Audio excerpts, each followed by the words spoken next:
guys, my name's Athena Teasley, and today is our first episode of our new sub-series, Teasley's Theories, hence the name. So today we're going to be talking about my favorite conspiracy theory ever of all time, Alcatraz. Let me tell you, I've always wanted to go, never been. Let me tell you, great. Best conspiracy theory ever. So, if you don't know about anything about Alcatraz, I'm here to tell you. The basis of what happened during that night on June 11th, 1962. These three inmates, Frank Morris, John, and Clarence England, they pretty much were like, you know what? We're gonna bounce. We don't want to be here anymore. Peace. And so, throughout their time there, they pretty much chiseled away at this little vent in their cell, and eventually they squeezed through it, even though the hole was very tiny. Once they got through that hole, they would put this little plate over top of it, and it would pretty much cover it, and they would go behind there, and it was the utility corridor, mostly for janitors. There was no guards back there, so obviously they didn't get caught. They would climb up into this little platform, and they would start building stuff. So they would steal supplies. So they started making life jackets, a raft, paddles, etc. They even made dummies that resembled them. Now, looking back at them now, they're a little Hobby Lobby arts and crafty. It's okay. It worked for the time period.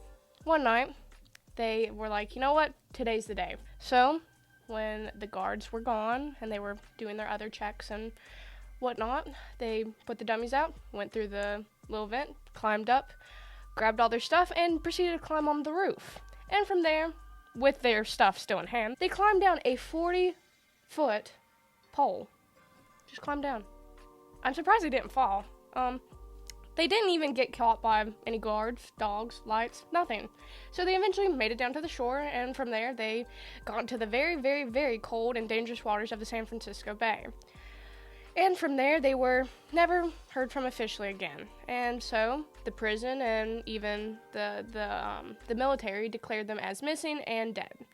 But no bodies were ever recovered or found. Nothing from the three inmates ever came about. But we do have some theories. First theory that is a very common one.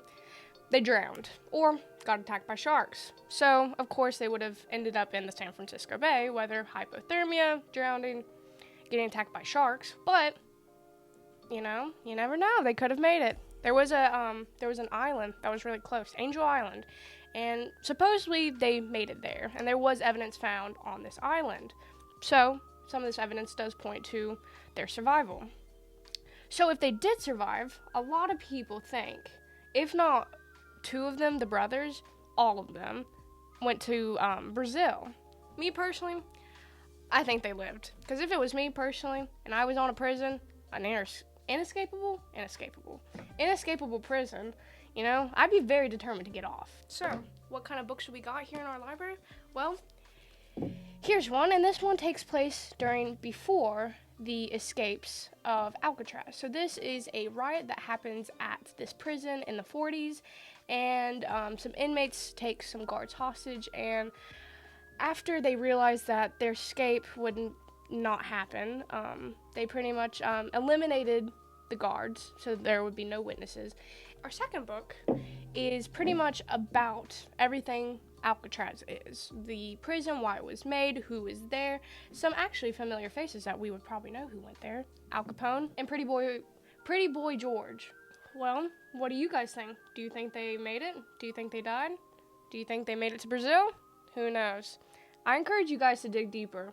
This has been the episode of Alcatraz. Thank you for joining me on my first episode. I'm Athena Teasley, and I will be signing off.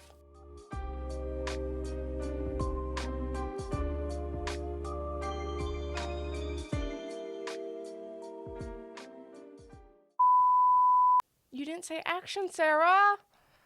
Action. It was known to be inescapable. Inescapable? Inescapable. Inescapable.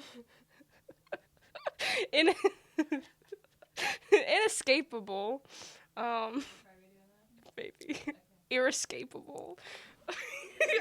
It was inescapable. I didn't mean to say inescapable. Okay.